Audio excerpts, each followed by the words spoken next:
En principio, muchas gracias.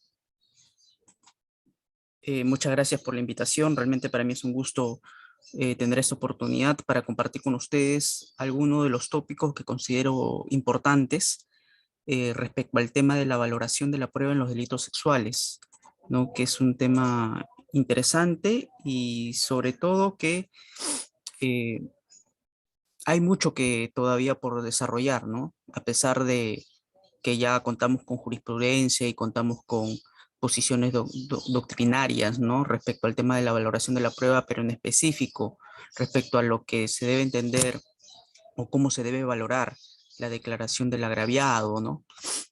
Cuando suceden este tipo de delitos, pues todavía considero que hay aspectos que todavía se tienen que estudiar, ¿no? Como es el caso de la prueba pericial, entre otros, que lo vamos a ver más adelante. En ese sentido, hablar de la valoración de la prueba eh, en general implica abordar diversos tópicos, ¿no? Por ejemplo, se puede hablar sobre la fase de la actividad probatoria del proceso penal, los principios de la prueba penal, los aspectos problemáticos de la declaración de la entrevista única en cámara Gesell, que como veremos, tratándose de estos delitos llamados clandestinos, la declaración del agraviado es fundamental. Y propiamente ya cómo es que se debería valorar en el presente caso la prueba penal, ¿no? Partiendo pues por lo general y luego ya abordando propiamente la valoración de la prueba en los delitos sexuales, debemos entender que la valoración de la prueba en la mayoría de nuestras facultades nos han enseñado de que es una fase, ¿no?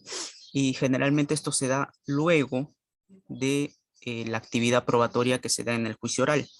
¿Eso qué quiere decir? Que en teoría el juez, luego de la actuación de la prueba, recién se pone a valorarla, ¿no? Y básicamente eso es lo que nos han enseñado, pero que en la realidad muchas veces sucede todo lo contrario, que desde el inicio del juicio oral, cuando nosotros incluso estamos proponiendo prueba nueva y estamos fundamentando la pertinencia, conducencia, utilidad de estos medios de prueba nuevos, desde ese momento ya el juez está valorando, ¿ok? Desde que se empiezan a declarar los testigos como primer medio de prueba, también el juez ya está ejerciendo su labor de valoración. ¿Eso qué quiere decir? Que básicamente está observando la actuación de la prueba conforme a las reglas de la lógica, la ciencia y la máxima de la experiencia. Ahora bien, esto debe entenderse de dos perspectivas, ¿no? La valoración ciertamente es una actividad cognitiva. Esto lo hace el juez en su interior. Pero ¿qué es lo que se le exige? ¿Qué es lo que se necesita para poder expresar esta valoración de la prueba?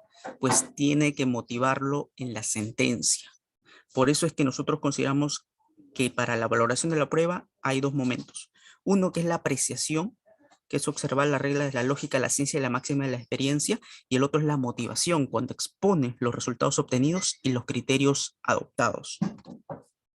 Y lo que nos dice el Código Procesal Penal, ciertamente es en el artículo 393, inciso 2, que el juez penal para la apreciación de las pruebas, ¿ya? Esto es valoración propiamente, primero tiene que examinarlas individualmente y luego conjuntamente con las demás. Y luego viene la aplicación de las reglas de la sana crítica, especialmente la lógica, las máximas de la experiencia y los conocimientos científicos. Pero para lo que nos interesa propiamente, debemos entender que la valoración de las pruebas tiene tres puntos esenciales. Observar las reglas de la lógica, la ciencia, la máxima de la experiencia, un análisis individual y conjunto de las pruebas, y finalmente una debida motivación de estos hechos probados. Ahora, ¿qué nosotros entendemos por un análisis individual en conjunto de las pruebas? Este análisis tiene una fundamentación epistemológica. ¿Qué quiere decir con eso? Como nosotros sabemos, la finalidad epistemológica del proceso que es encontrar la verdad, encontrar si el hecho típico, antijurídico y culpable, eh, el hecho típico y antijurídico ha sucedido en la realidad, ha pasado, ¿no? Y luego tenemos que encontrar a aquella persona que lo ha realizado, ¿no? Tenemos que reprochar esta conducta a alguien. Entonces, por eso es que en el proceso penal lo que nosotros buscamos es, por un lado, averiguar que efectivamente los hechos han sucedido y por el otro, que sea la persona a quien nosotros estamos imputando la que finalmente ha cometido el delito, porque puede suceder el tema también, como pasa muchas veces en este tipo de delitos, que al ser un solo medio de prueba como la declaración del agraviado, pueden darse los casos de que existan denuncias falsas, ¿no? O falsos positivos, por así decirlo, en los cuales la víctima actúa pues con determinados sesgos para imputar a una persona, ¿no? Y muchas veces los jueces se dejan llevar por solo lo que dice la víctima y no prestan atención a todos los demás elementos, inclusive los contraindicios que precisamente abonan en la tesis contraria de la fiscalía, ¿no? Eso sucede en algunos casos, por eso hay que estar muy atentos, ¿no? Lo que se le pide al juez es un análisis individual y conjunto. El análisis individual lo que busca es que cada prueba debe contener el grado de fiabilidad necesario para generar la convicción en el juzgador. Pero también la valoración de la prueba es contextual. Siempre se encuentra referido a un conjunto de elementos de prueba, pero solamente aquel conjunto que ha sido válidamente ingresado en el juicio oral, es decir, que ha pasado la etapa intermedia, como nosotros sabemos, ¿no? El fiscal y la defensa, el fiscal propone sus medios de prueba en la acusación y la defensa lo que hace es también proponer sus medios de prueba al absolver la acusación.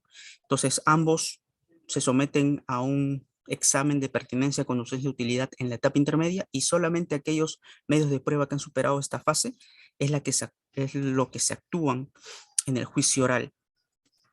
Asimismo, esta disposición es la materialización del principio de unidad de la prueba. ¿Qué quiere decir esto? Que básicamente todos los medios de prueba tienen que ser valorados en conjunto, ¿no? Ya sean los medios de prueba que aportados por la fiscalía o los medios de prueba aportados por la defensa. Todos tienen que ser valorados sin excepción. ¿Qué es lo que nos dice el artículo 393? Inciso 2. Examinarlas primero individualmente y luego conjuntamente. El examen individual implica un conjunto de actividades racionales destinadas a descubrir y valorar cada una de las pruebas. Por un lado, la fiabilidad, la interpretación, el juicio de verosimilitud y la comparación de los hechos alegados con los resultados probatorios. Fiabilidad se trata, por ejemplo, de qué tan fiable es el testimonio de una persona. Ahí se analiza pues que exista no solamente su dicho, sino que existan elementos de corroboración que así acrediten lo más cercano a la verdad de que esto ha sucedido, ¿no? Hay una suerte también de interpretación porque el juez muchas veces en su labor de valoración interpreta, ¿no? Interpreta las pruebas y qué es a donde quiere llegar tanto la fiscalía como la defensa al proponer este medio de prueba. Y finalmente, también lo que hace es una comparación de los hechos alegados con los resultados probatorios, ¿no? Si realmente lo que ha propuesto la fiscalía o lo que ha propuesto la defensa digamos, tiene coherencia con el desarrollo de su propia prueba, ¿no? Ahora bien, ¿qué entendemos por el examen conjunto y global de las pruebas? Una comparación o confrontación entre los diversos resultados probatorios de los distintos medios de prueba para así establecer un relato de los hechos probados, ¿no? Y esto es quizás lo que muchas veces vemos que faltan en las sentencias, ¿no? Por un lado, no se analiza propiamente cada medio de prueba de manera individual y se da un criterio respecto a cada uno de estos medios de prueba, y por el otro lado es que tampoco no hay una valoración conjunta, ¿no? Sino más que todo hay una descripción, y eso es lo que se han cuestionado siempre, ¿no? Al momento de analizar la motivación de las pruebas en las sentencias. El principio de completud o valoración completa de la prueba se concretará de esta forma cuando se realice el examen conjunto y global de las pruebas. ¿Esto qué quiere decir? Se presentan dos dimensiones. Por un lado, el juez determina el valor probatorio de cada prueba conforme a las posibles versiones del hecho. Y por el otro, perdonen, y la otra dimensión global la tendrá en cuenta todos los resultados probatorios extraídos por el juez. Luego de haber realizado este análisis de cada medio de prueba, ya va a venir una motivación global de todos los resultados que se hayan podido obtener, ¿no? Tanto de la valoración de los medios de prueba de la fiscalía como de la defensa. Ahora, ¿cuándo se vulnera este principio? Esencialmente, si el juez justifica su convicción con elementos de prueba que lo confirmen, pero sin tomar en cuenta aquellos que lo contradicen, ¿no? Básicamente aquí estamos hablando de un sesgo por parte del juez, ¿no? Solamente aquellos que están a favor de la fiscalía los toma en cuenta y los que no, los que han sido válidamente actuados en el juicio oral, no los toma en cuenta, ¿no? Y que han sido propuestos por la defensa. Por ejemplo, esa es una falencia en la motivación, ¿no? Por parte del juez. Y también cuando el juez a priori realiza su versión de hechos y luego selecciona solo los elementos de prueba que lo confirman. Ahí también, de igual manera, lo que existe es hasta podríamos llamarlo así, un defecto en la motivación por arbitrariedad. O sea, solamente el juez ya está convencido de que esto ha sucedido y solamente utiliza los elementos de prueba que confirman esta posición, ¿no? Ahora bien, ¿nosotros qué entendemos por una debida motivación de los hechos probados? Nosotros consideramos que la motivación en realidad sí es una garantía constitucional, porque, digamos, es el único medio por el cual los justiciables podemos tener la certeza de conocer los fundamentos que motivaron a un juez para decidir de tal o cual manera, ¿no? Y también nosotros podemos hacer mediante el acceso al recurso, mediante el acceso a la doble instancia, un examen de estos fundamentos, ¿no? Y quizás en una posible segunda instancia contradecir o quizás confirmar la posición del juez de primera instancia. Eh, Aquí hay dos concepciones, ¿no? Por un lado está la concepción psicologista o mentalista, donde señala que la actividad de motivar del juez en realidad es una decisión que consiste en explicarla, en describir o hacer explícitos los motivos que de hecho han conducido al juez a adoptarla, es realizar un ejercicio de sinceridad por parte del juez, pero la concepción racionalista la entiende a la motivación como una justificación, una decisión motivada es una decisión que cuenta con razones que la justifican. Y eso es principalmente lo que se busca actualmente, ¿no? Al momento de analizar las sentencias, sean absolutorias y condenatorias. Ojo, hay jurisprudencia nueva de la Corte Suprema en la cual se exige que si bien la sentencia condenatoria debe ser debidamente motivada, también la sentencia absolutoria debe ser motivada. Debe cumplir con todos los aspectos de la debida motivación. Mucho ojo con eso.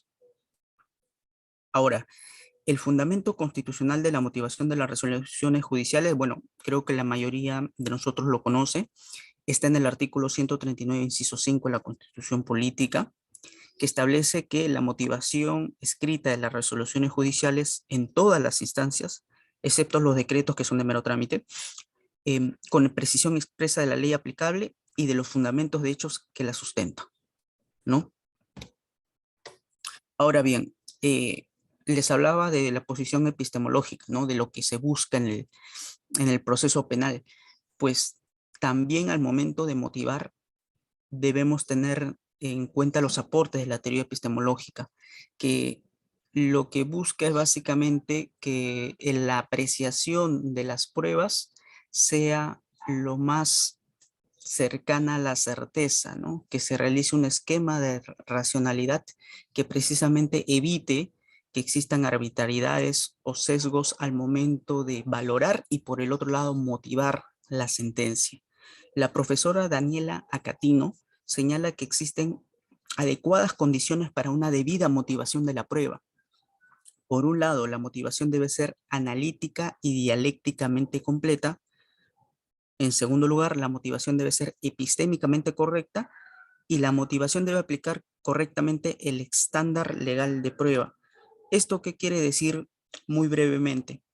Por un lado, la motivación debe ser epistémicamente correcta. Esto significa, no basta decir que han sido observadas las reglas de la sana crítica o que han sido infringidos los principios de la lógica, la máxima de la experiencia, ni los conocimientos científicamente afianzados, sino que es necesario que en el razonamiento probatorio de la sentencia se exprese de manera articulada y se pondere debidamente los factores que inciden en su grado o fuerza, o por qué se elige una determinada máxima experiencia y por qué se desestima otra. Por ejemplo, no basta una mera descripción o una línea solamente de decir que se está aplicando las reglas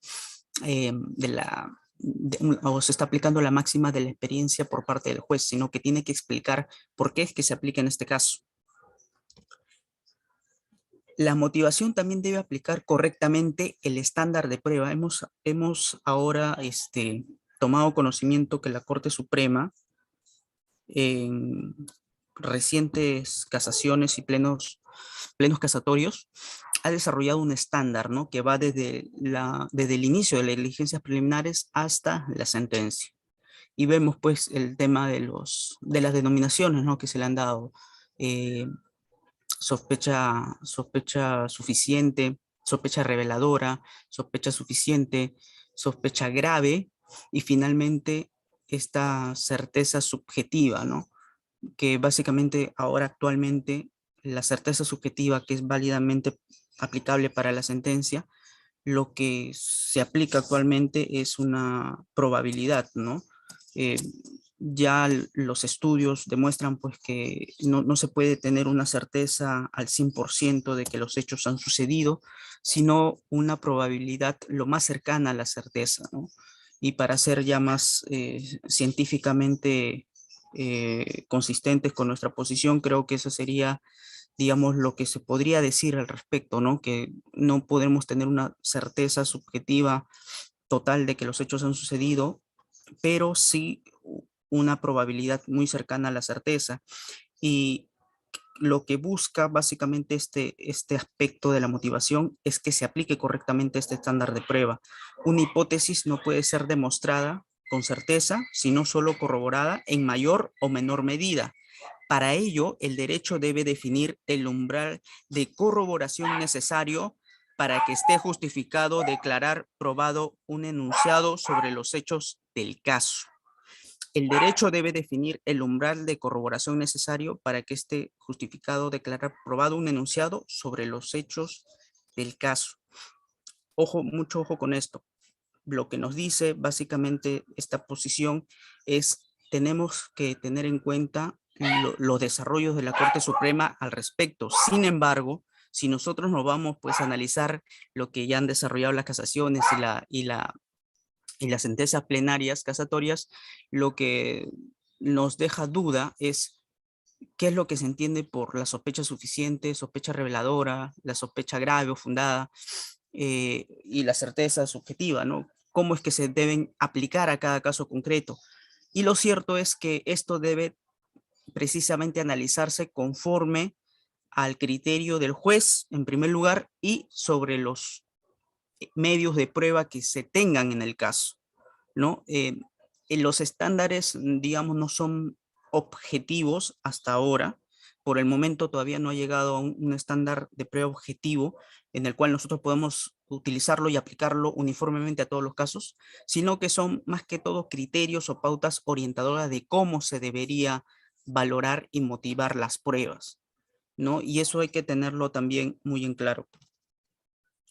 Ahora bien, ya para entrar propiamente al, al aspecto central de la presente ponencia, yo he seleccionado aquí algunos problemas que he podido ver también de la práctica, ¿no? Del litigio que quisiera compartir con ustedes, ¿no? En primer lugar, respecto a la declaración de la víctima como prueba anticipada, por ejemplo, me parece un tema muy interesante. Como sabemos, la declaración de la víctima en este tipo de delitos que son denominados clandestinos, ¿por qué clandestinos? Porque básicamente no vamos a obtener mayores medios de prueba directos, ¿no? Generalmente testigos no existen porque la mayoría de estos delitos se dan siempre en presencia solamente del agraviado y del presunto responsable, el imputado, y no existen mayores testigos, ¿no? Se dan, en el caso de una violación sexual, se dan en lugares pues aislados, alejados o en lugares como una casa, inclusive puede ser la propia familia quien haya podido realizar estos hechos. Por ello, la declaración de la víctima es esencial. Y aquí se analizan dos aspectos, ¿no? Por un lado, la credibilidad que nosotros le damos a la víctima, fiabilidad del testigo, y por el otro, la credibilidad de la declaración misma. Y para estos dos aspectos, ya nuestra Corte Suprema, hace más de 15 años, ha desarrollado el Acuerdo Plenario 2005, ¿no? Y le llama garantías de certeza para valorar las declaraciones de prueba testificales. Pero también entiéndase que se extiende a la declaración del agraviado como testigo único. En primer lugar, lo que se requiere es hacer un análisis de la ausencia de incredibilidad subjetiva, esto es, ausencia de relaciones de odio, resentimiento u otros entre el imputado y agraviado. También se tomará en cuenta si el testigo único fue condenado antes por falso testimonio. Son aspectos que debe tomar muy en cuenta la fiscalía si quiere presentar a la víctima, ¿no?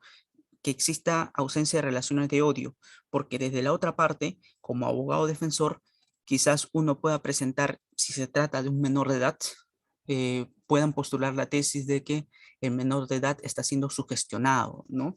Para que dé una determinada versión incriminatoria sobre algún familiar, que eso muchas veces sucede en la práctica, ¿no? No podemos ser categóricos al señalar que todos los niños, niñas o adolescentes siempre van a decir la verdad. Muchas veces son sugestionados por algunos familiares para que digan tal o cual versión de los hechos. Mucho cuidado. Por eso es que se tiene que, por un lado, la fiscalía tiene que garantizar que su testigo, que el agraviado, haya declarado sin ningún tipo de interferencia o sugestión alguna, ¿no? O también que no existan previamente antecedentes de denuncias o de relaciones, como dicen ahí, de odio o resentimiento, ¿no? Entre el imputado y el agraviado. Por otro lado, tenemos la verosimilitud de la incriminación, que existan corroboraciones periféricas objetivas. Ahora, ¿a ustedes no les llama la atención cuando hablan siempre de corroboraciones? ¿Qué es lo que se entiende por corroboración? Si nosotros nos vamos a la doctrina, corroboración significa, para los medios de prueba testimoniales, que existan medios de prueba de distinta fuente que corroboren lo que menciona el testigo. Es decir, que si tenemos un testigo que dice que sí, yo vi al sujeto a ingresar al, al domicilio de la menor para cometer el hecho, entonces, como el testigo ha visto lo que ha sucedido en las afueras, no ha visto lo que ha estado dentro, para darle verosimilitud a lo que él señala, es necesario que existan otros medios de prueba, por ejemplo, cámaras de video que también puedan ver que el sujeto ingresó al domicilio de la menor, o también que existan otros testimonios que también corroboren la participación en estos hechos, o que también puedan existir algún otro medio de prueba de otra fuente que así lo corrobore. Por eso es que se necesita una verosimilitud de la incriminación. Y en tercer lugar, una persistencia, que no exista contradicciones ni ambigüedades en la declaración. Ahora, esto también ya ha sido tocado por la Corte Suprema y muchas veces sucede pues que la víctima a veces declara en un inicio tal y como han sucedido las cosas según su versión, y luego en la declaración que se realiza a nivel judicial existen variaciones o cambios, ¿no? Eh, se debe apreciar o se debe tomar muy en cuenta que estas variaciones no sean respecto al contenido esencial de lo que ha sucedido, ¿no? Porque se le puede restar, como bien dice el acuerdo plenario, credibilidad en este aspecto, ¿no? Se tiene que mantener una declaración uniforme en el tiempo. Y sobre todo, de no mantenerse esta posición o de no mantener su posición a lo largo de la investigación, se le tiene que preguntar por qué esa variación, ¿no? ¿Qué es lo que ha cambiado? Quizás esto se debe a alguna presión por parte del imputado, también puede suceder. Ahora bien, la declaración de la víctima como prueba anticipada se da en supuestos muy especiales, ¿no? Como nosotros sabemos. La prueba anticipada es porque existe algún peligro de desaparición de la fuente de prueba, es decir, hay algo que nos hace temer de que el testigo o de que la víctima pueda sufrir algún perjuicio en su salud o en su integridad, ¿no? O en su vida, ¿no? Por eso es que existen supuestos de prueba anticipada. Em, Estos supuestos están regulados en el artículo 242 para la declaración de niñas, niños y adolescentes en su calidad de agraviados. Este es un aspecto especial. ¿Por qué? Porque lo que se busca en el caso de las niñas, niños y adolescentes es evitar su revictimización, ¿no? Que solamente sea una vez que declare y que esta declaración se lleve con todas las garantías en el juicio oral. Y aquí hay un aspecto importante. Miren, en la práctica muchas veces la fiscalía eh, lo considera pues que esta declaración en prueba anticipada es como una diligencia a nivel fiscal, ¿no? Muchas veces lo desarrolla como si fuera una diligencia más del despacho fiscal y simplemente llama a declarar a la menor, llama al abogado de la defensa del imputado, eh, también llama a declarar, llama al perito, quien le va a hacer las preguntas, que este debería ser un psicólogo especializado, ¿no? En declaraciones de menores, y bueno, y así lo lleva a cabo y lo programa, ¿no? Sin embargo, cuando llegamos a a la diligencia, nos damos cuenta pues que no está presente el juez, o si muchas veces está presente el juez, vemos que no se ha cumplido debidamente con el procedimiento establecido para la prueba anticipada, que significa que primero el fiscal solicite la actuación de la prueba anticipada, emite un requerimiento y que el juez corra traslado a las partes y las partes puedan observar cualquier tipo de defecto que pueda tener este requerimiento o si cumple con lo establecido o los requisitos para la actuación como prueba anticipada de la víctima, ¿no?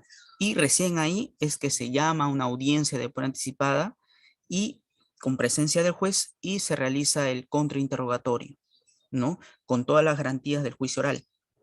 Y esto va a ser debidamente documentado en un acta, ¿no?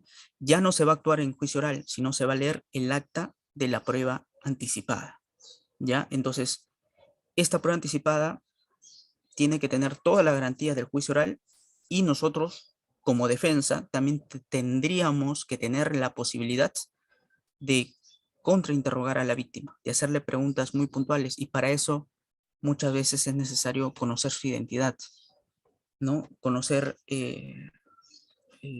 contra a quién le vamos a hacer el contrainterrogatorio para que sea efectivo. Ahora bien, el Acuerdo Plenario 4/2015 nos habla sobre la valoración de la prueba sexual en los delitos de violación sexual. Pero básicamente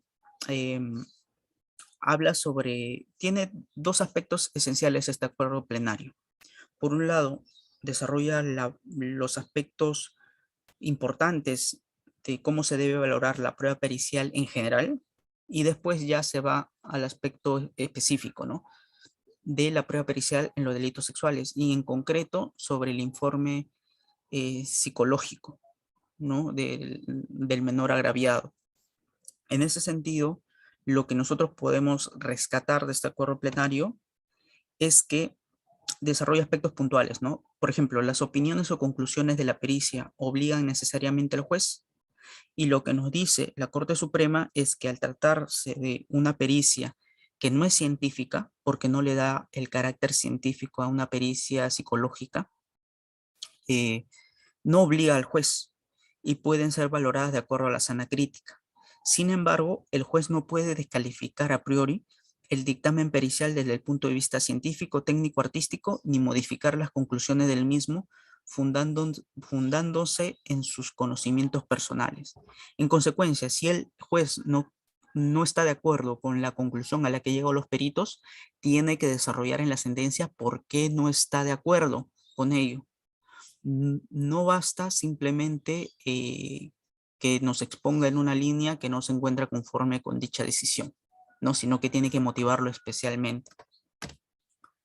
Asimismo, también tiene que desarrollar algunos aspectos importantes, ¿no? Que se le llaman los factores Daubert, que son factores que se han desarrollado en el sistema anglosajón norteamericano eh, para el análisis de las pericias, ¿no? Y, por ejemplo, dentro de estos factores se encuentra que la prueba debe ser probada empíricamente, que exista un margen de error en la sentencia, perdón, en la pericia, que el método pues haya pasado por revisión de pares y una publicación y que dicho método cuente con una aceptación general por parte de la comunidad científica, ¿no? La prueba FRIE, como se le llama. Sin embargo, lo que se tiene que rescatar aquí son los criterios específicos propiamente que nos da la Corte Suprema y aplicables a nuestra realidad, ¿no? Judicial. Para ello, señala respecto a la credibilidad del evaluado, o sea, cómo yo puedo analizar la credibilidad del sujeto a quien voy a examinar. En primer lugar, si el evaluado tiene capacidad para rendir un testimonio. En segundo lugar, si puede aportar un testimonio exacto, preciso y detallado sobre los hechos cuya comisión se estudia. Si puede ser sugestionado, inducido y llevado a brindar relatos y testimonios inexactos o por hechos falsos. Y esto es algo muy importante en las pericias de menores de edad. No sé si han podido revisar ustedes en la práctica que les hacen preguntas tipo, y alguien te ha mencionado que tengas que decir que los hechos han pasado de esta manera, por ejemplo, le hace preguntas así, o tú vistes que efectivamente los hechos sucedieron de esta manera, y todas estas preguntas sirven para evitar que se pueda determinar si ha sido sugestionado o no. Em, También si puede mentir sobre los hechos de la violación sexual, aquí ya entra el otro criterio, ¿no? Que se había señalado, que si tiene a veces denuncias por falso testimonio en casos anteriores y si tiene capacidad de discernimiento para comprender lo que se le pregunta, ¿no? Em, Muchas veces los menores de edad, bueno, me ha tocado incluso a veces declaraciones de menores de edad de 10 años, de 8 años, ¿no? Pero entendemos pues que cuando existen menores de edad que son mucho menores a, a los 7 años o a los 6 años, es muy difícil a veces lograr, ¿no? Un relato coherente, porque muchas veces el menor pues mezcla la realidad con lo que no es real, ¿no? Y eso sucede, ¿no? En la práctica. Por eso hay que evaluarlo conforme a su psique, ¿no? Y eso ya lo desarrolla el perito en su informe pericial, ¿no? ¿Cómo es que se debe entender este aspecto?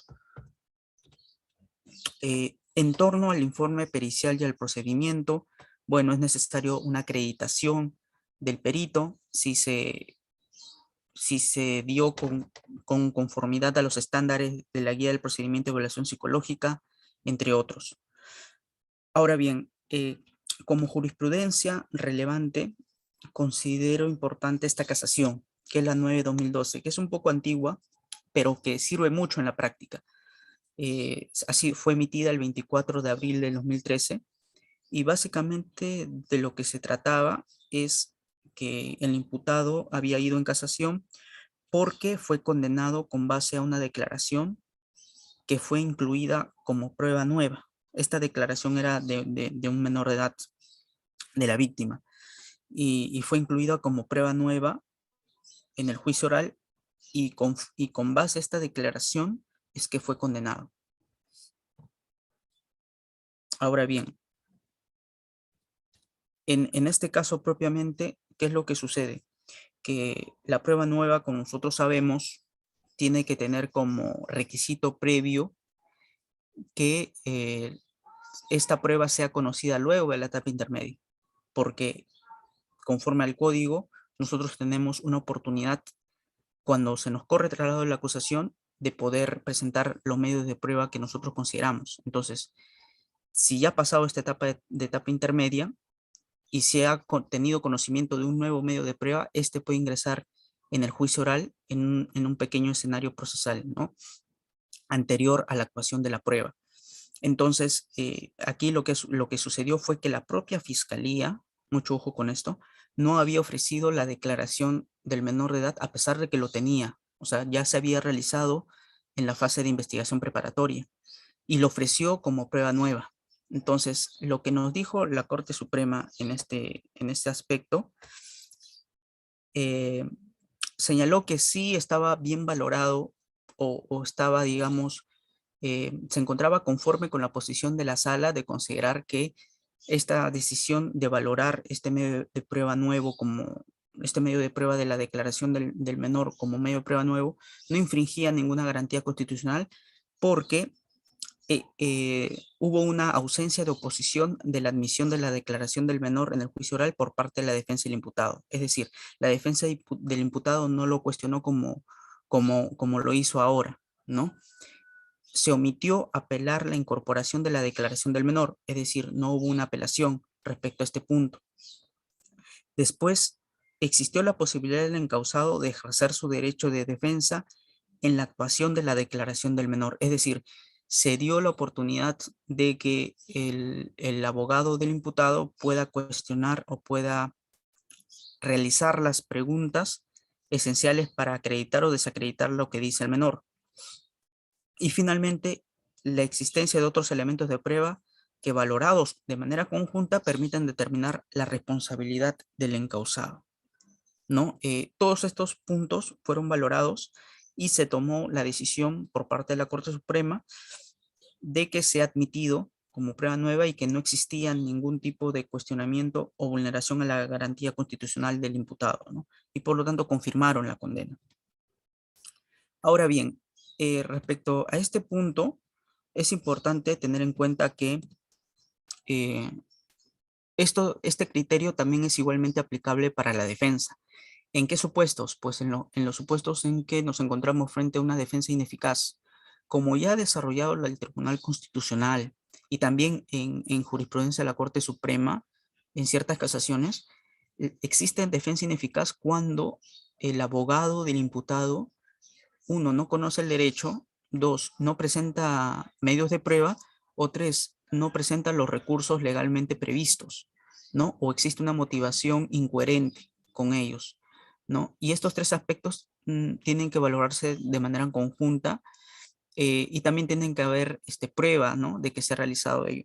Entonces, en este supuesto de defensa ineficaz, si el abogado del imputado se olvida o no presenta un medio de prueba esencial para acreditar la no responsabilidad de su patrocinado, entonces sí podría ingresar como prueba nueva. Ahí existiría una suerte de flexibilización de, de esta restricción normativa, ¿no?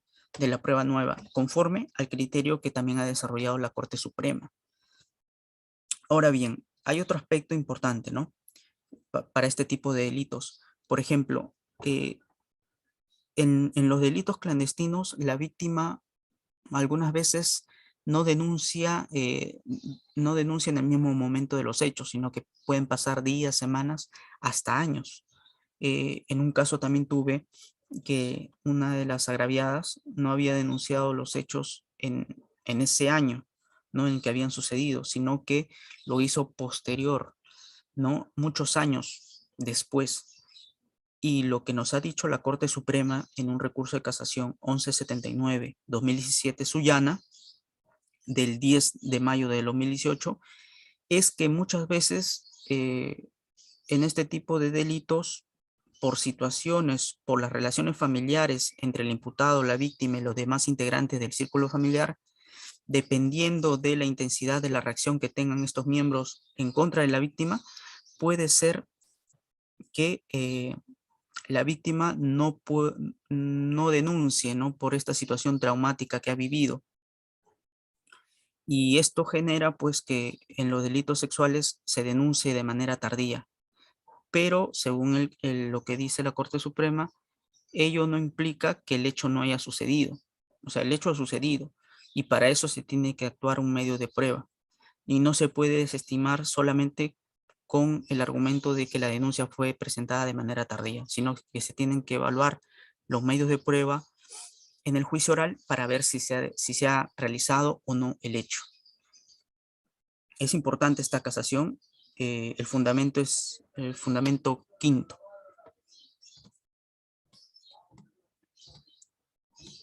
Ahora bien, también tenemos la casación 292-2014 Ancash del 17 de febrero del 2016, en el cual se señala pues que no se actuó de una manera correcta la prueba científica de ADN, ¿no? Y básicamente lo que trata este caso es que un menor de edad había sido víctima de una violación cuyo resultado fue quedar embarazada, ¿no? Uno de los hechos clave en el caso fue que el hecho que probaba la violación fue el embarazo mismo, producto del cual nació el niño, ¿no? En este caso, no se llegó a actuar la valoración de la prueba científica de ADN a fin de poder determinar si el producto de la violación sexual se procreó un hijo, ¿no? Entonces, lo que básicamente un punto en cuestión en la presente casación fue: la prueba científica puede excluir la valoración del juez.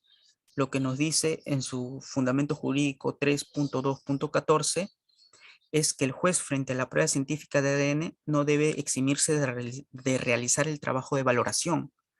Es responsabilidad del juez interpretar estos resultados correctamente y atribuirles un determinado peso en la formación de su convicción sobre el hecho principal. Ello es importante, pues no es lo mismo que la prueba guarde una relación directa con el hecho principal que se pretende probar, o que la prueba proporcione tan solo un indicio más para probar ese hecho principal. Mucho ojo con esto, ¿no? Una cosa es que la prueba guarde una relación directa con el hecho principal, que es la violación, y otro que solamente nos pueda dar un indicio de ello.